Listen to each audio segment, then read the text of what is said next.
mag-iiyakan na naman po ang mga DDS dito. Bakit?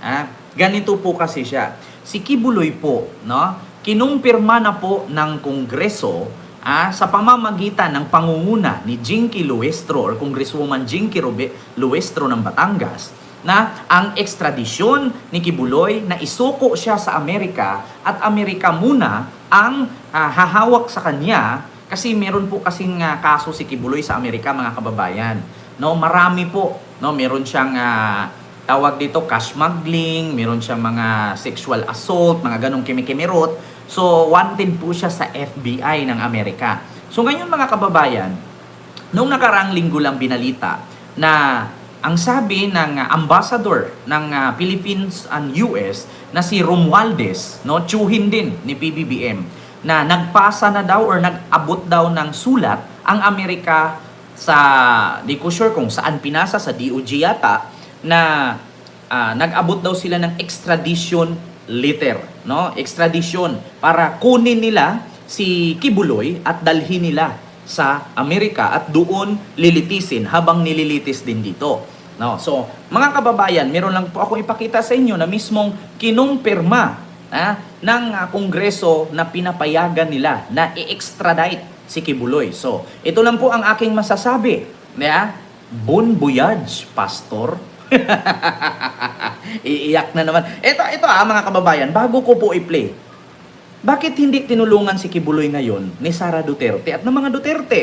Di ba may power si Sara? Nandyan si Baste, may power. Nandyan si Pulong, may power. Nandyan si Sara, may power. Bakit ni isa sa kanila hindi tinulungan si Kibuloy? Kaya isa lang ang masasabi ko mga kababayan. Bon voyage, Pastor Kibuloy. So ito na po. Ipakita ko sa inyo.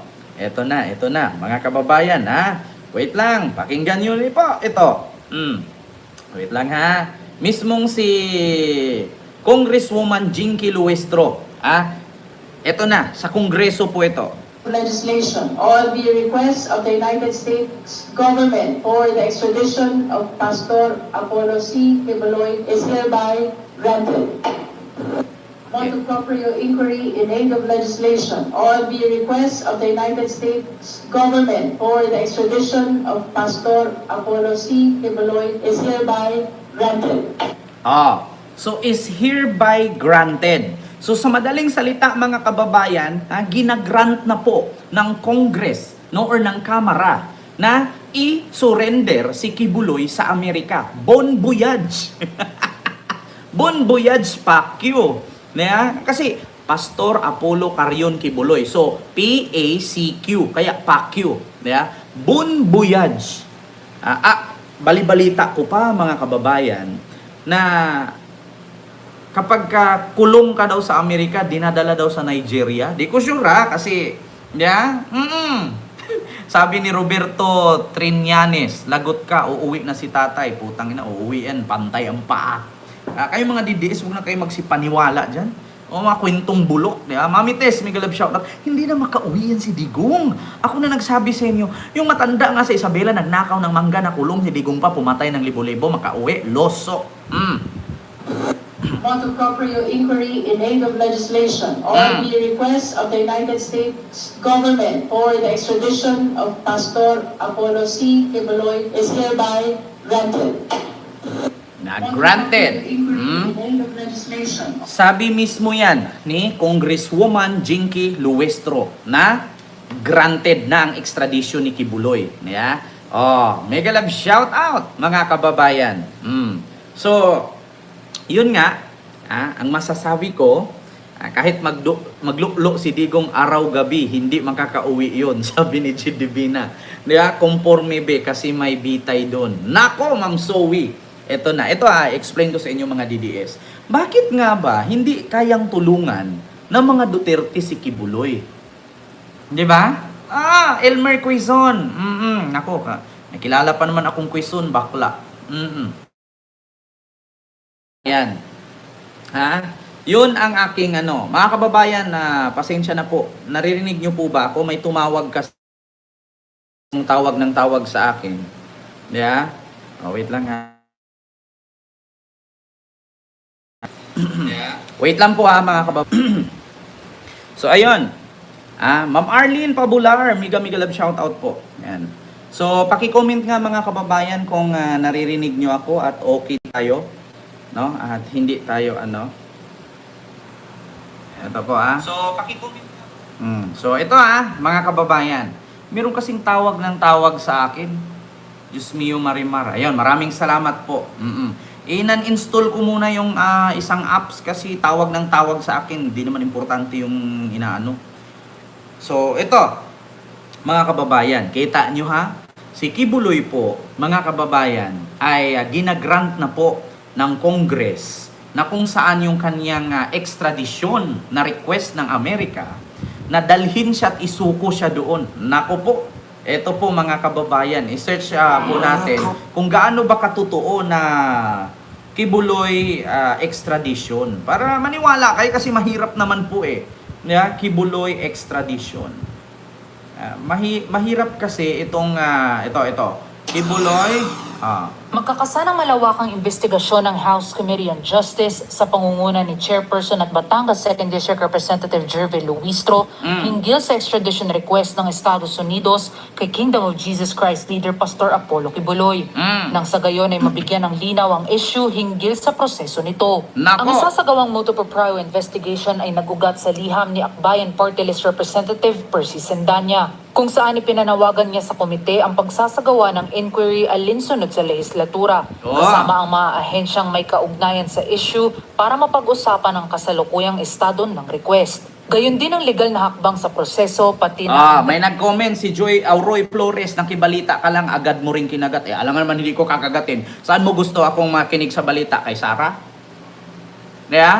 Pag DDS talaga, maniniwala yan sa kapwa DDS. Kasi may kasabihan nga tayo mga kababayan, ang bobo nakikipagkaibigan sa tanga. Yung tanga nakikipagkaibigan sa bobo kasi mahirap po na ang matalino makipagkaibigan sa bobo, mabubuli ka lang. Ganyan naman talaga mga DDS. Hindi kayo naniniwala sa balita. Tapos ang lagi nyo sinasabi, bias sila. Dati, binalita ng ABS, GMA, TV5 na may warrant si Digong. Hindi kayo naniniwala, di ba? Kasi nga mga bobo nga kayo. Ngayon, nakalipas ang 2 araw, hinuli si Digong. Asan yung sinabi ninyo hindi kayo naniniwala? Hindi pa ba? Hindi pa ba malaking ebidensya yung pagkakulong ng puon ninyong demonyo? Di ba? Tapos ito ngayon, hindi kayo maniniwala dito kasi binalita lang, kinagat ko agad. Kaysa naman sa maniwala ako sa mga vlog ninyo dyan, mga putang ina ninyong DDS. Ito, narinig nyo naman. Alam ko naman na bobo kayo, pero hindi kayo bungol. Kita ninyo? Kita ninyo? Alam ko, naririnig ninyo itong balita. Alam kong bobo kayo, pero hindi kayo bungol. Mamarites Mosne. Ito pa. apps o kalabuan sa batas na sinusunod tungkol sa extradition. Ayon kay Committee Chairperson Luistro, ang extradition ay saklaw ng 1994 U.S.-Philippines Extradition Treaty at ng Presidential Decree 1069 of Philippine Extradition Law na ipinasa pa noong 1977. In both laws, it is silent with respect to the timeline between the receipt of extradition by the DFA to its transmittal to DOJ in the same way that it is silent with respect to timeline from the transmittal to DOJ to the filing of petition for extradition with the Regional Trial Court. Samantala, iginiit ni Bukidnon 2nd District Representative Keith Flores na marami pang katanungan sa proseso ng extradition. Kaya mainam na muling suriin ang presidential decree para maresolba ang mga umano'y gaps nito. Bunsod nito, pinangunahan ni Representative Flores ang formal na motion para masimulan na ang investigasyon. Ito'y para mabigyan ng linaw ang mga kakulangan sa batas at mapag-usapan ang extradition request laban kay Pastor Kibuloy. Samantala, binigyan din ni Luistro na pagsusumikapan ng kanyang komite ang pagpapalakas ng extradition framework ng bansa, pagtiyak sa pagpataw ng pananagutan at pagpapatatag ng pangako ng administrasyon na makikipagtulungan ng Pilipinas sa ibang bansa para labanan ang mga malalang krimen kasabay ng paggalang at pagkilala sa pambansang hukuman. Para sa Kita nyo, mga kababayan?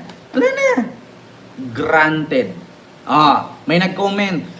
I-vlog ko daw at i-topic ko daw yung patungkol sa flood control. Bakit? Trabaho ko bang magbusisi dyan? Kung ano man ang topic ko dito, karapatan ko. Hindi po ito pagmamay-ari ng gobyerno, yung channel ko. Di ba? Alam niyo mga DDS, ito lang masasabi ko sa inyo. Bobo kayo, pero hindi kayo bungol. Hindi din kayo hindi din kayo bulag. Kita nyo naman yan. Binalita na. Si Digong nakulong, hindi na makalaya. Pero ang nasa isip ninyo, makakalaya pa daw yung tatay nila na hindi naman nila kamukha. Di ba? Tapos, yung inantay dapat ninyo sa loob ng 5 buwan.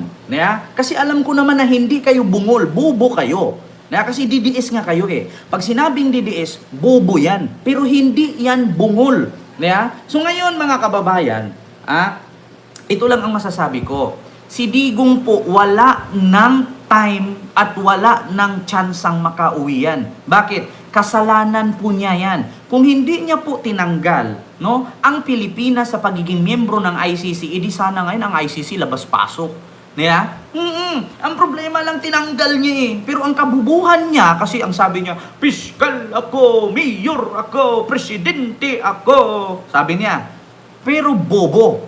Kasi DDS nga naman.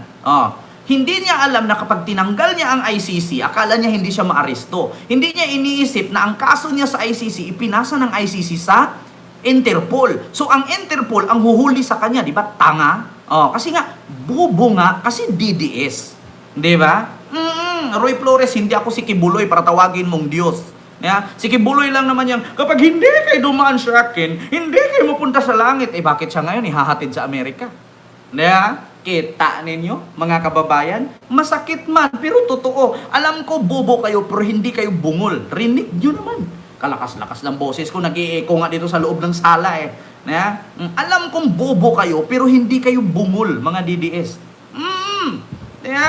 Flood control kayo. Di busasihin ninyo. Bakit utusan ninyo ako mag-content ng flood control? Nakakasawa. Nagsawa na nga ako ka-content kay Digong eh. Di ba? Ito na, mga kababayan. Sunod, speaking of Digong, ICC. Dito tayo.